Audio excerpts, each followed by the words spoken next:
we're back for the second part of this section, and we're going to start by talking about these two guys named Sykes and Matza, which I don't know why they put this discussion of techniques of neutralization in with learning theory and social, or the other theories we're going to be talking about.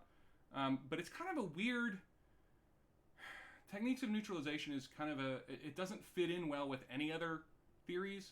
So unless I wanted to make it kind of a section in itself, I had to find somewhere to stick it in. So here it is.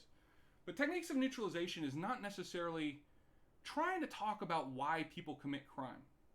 Techniques of neutralization is more about how nobody really sees themselves as a criminal. Nobody says, yeah, I'm a really bad guy and I like to commit crimes.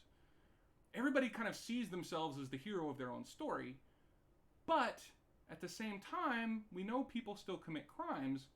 So how do we deal with that disconnect? Well, Sykes and Matza say that people will justify their own behavior based on one of these techniques of neutralization. And they listed 5, but theoretically there could be an infinite number of these, right? And further theorists have come along and proposed lots more of these techniques of neutralization. But these are all just basically ways that people can tell themselves, yes, I did that thing that was technically a crime, but, right? It's always that but there at the end of that phrase is kind of the really important part, right?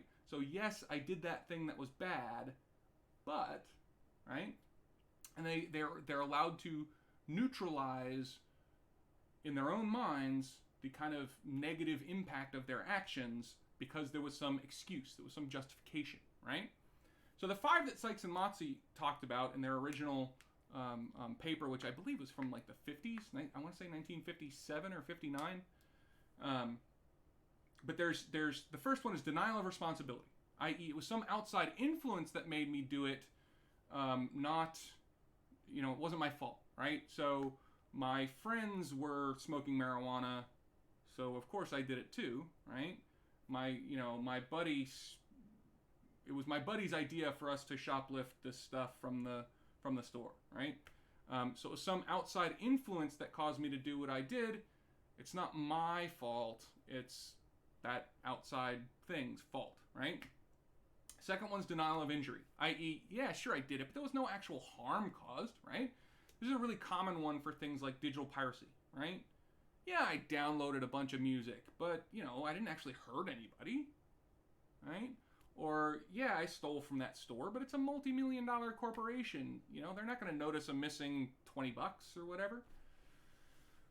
Denial of the victim is essentially saying it was the victim that caused it, right? So, sure, I hit him in the face, but he insulted my mother, right? Or, yeah, I raped her, but she was asking for it. She was, did you see what she was wearing? Right? That denial of the victim, blaming the victim, it's their fault.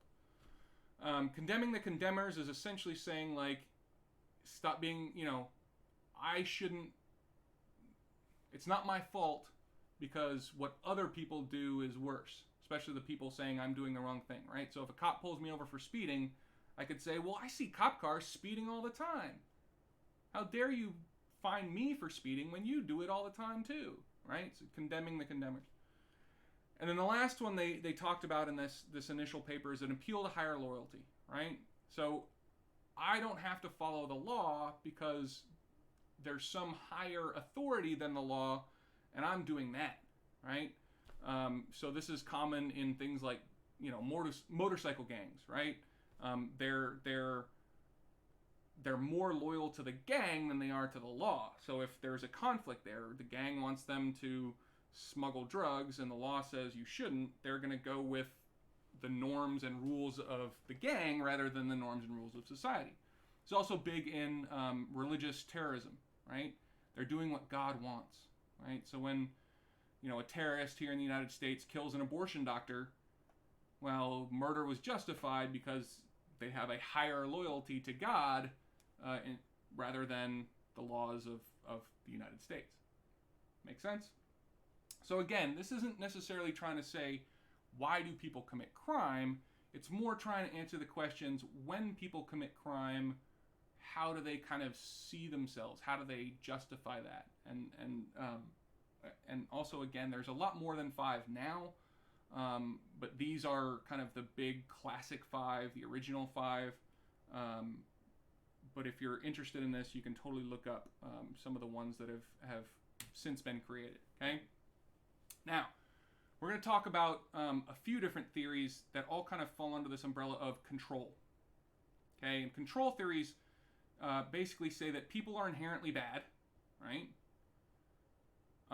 But most of us are prevented from committing crime or doing those other bad or deviant things because we have some kind of control acted upon us, usually through that socialization process, right? So my parents taught me when I was a kid that crime is bad, and they had that socialization process in such a way that I am able to control myself, or society is somehow able to control me, to such a point that I don't go out and commit crime like I naturally would, because again, I am inherently a criminal, according to these theories. So we can go back to Hobbes, right? Remember, from I think it was section 1, we talked about Hobbes and how, the kind of the natural state of man is to be in this state of nature where everything's, conflict and combat and all these things. So Hobbes was one of the people who originally kind of stated that these people are inherently criminal. And it takes that social contract. Remember, he talked about the social contract. It takes that control to prevent people from acting on those instincts, from doing those bad things, from committing those crimes. Okay? Freud, famous psychologist, he also talked about kind of this ability for the brain or the mind to control itself, right? And according to Freud, there's three different kind of sections of your brain, right? There's the id, which is like the lizard brain, your instincts, right? Oh, I want to punch that guy. I want to, mate with that. I want to, run away. Like that kind of lizard brain instinct is the id. The ego is the conscious mind. No, the ego, I'm sorry.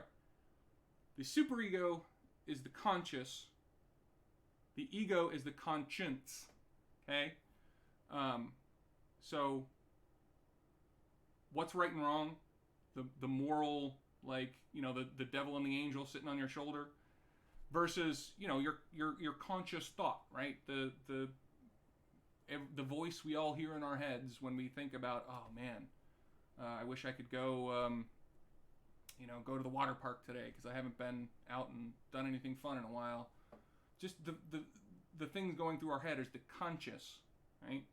And according to Freud, it was an imbalance of these three that cause people to everything from committing crime to mental illness, and all these other kind of problems in psychology are caused by one of these three things, or more, one or more of these three things being out of balance with the others. Okay.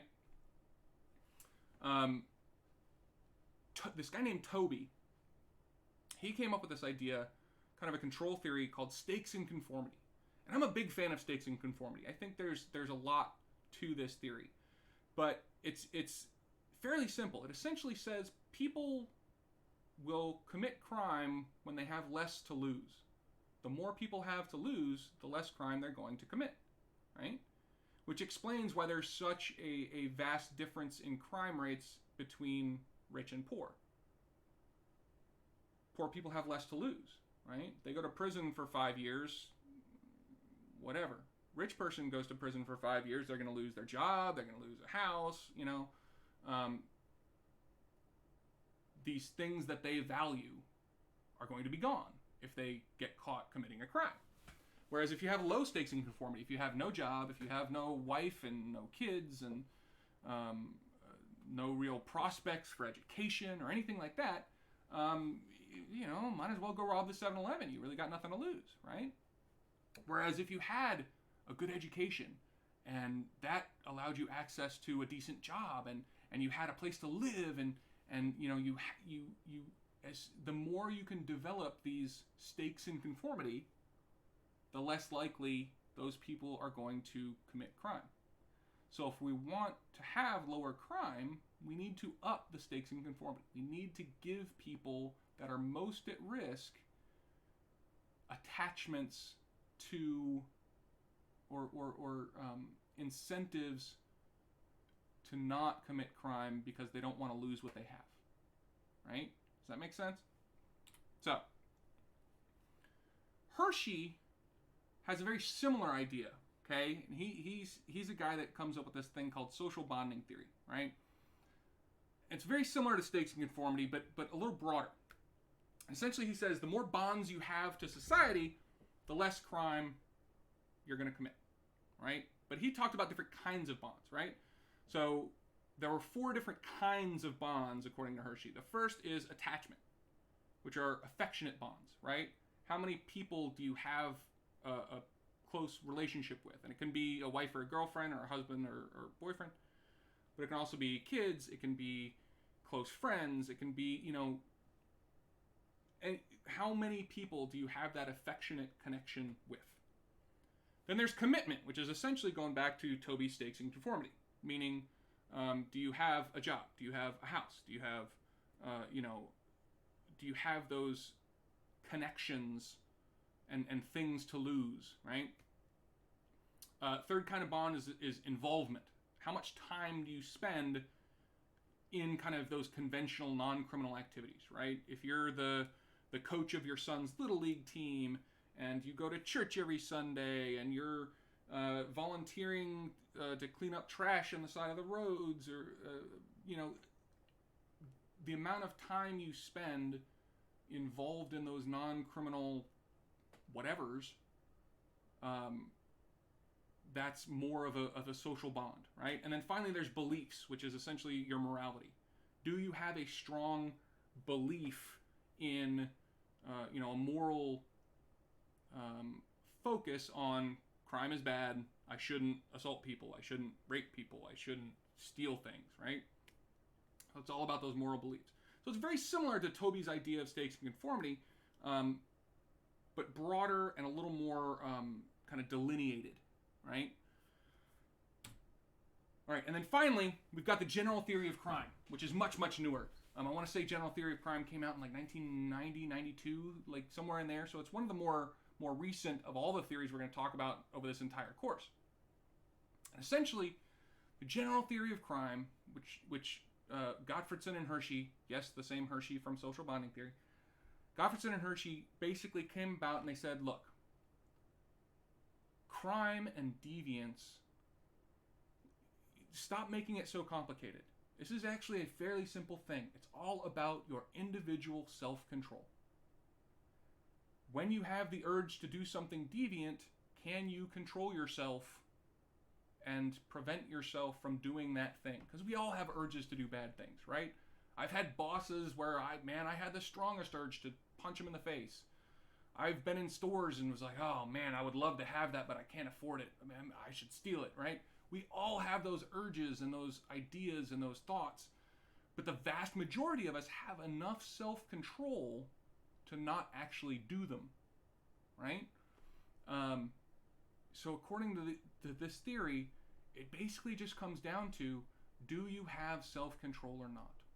Have you been socialized and trained and have you developed over the course of your life the ability to kind of control yourself, to stop yourself from doing things you know you shouldn't be doing? And the research has been pretty clear and pretty supportive of this idea. People do have the lowest kind of self-control in kind of their teenage years when they're at the highest risk of committing crime. And as we age, we kind of slowly and not... your self-control is relatively fixed by a relatively young age. But it is kind of, our self-control is the worst at those prime crime committing years, right? But anyway, that's the end of our section on bonding and control theories.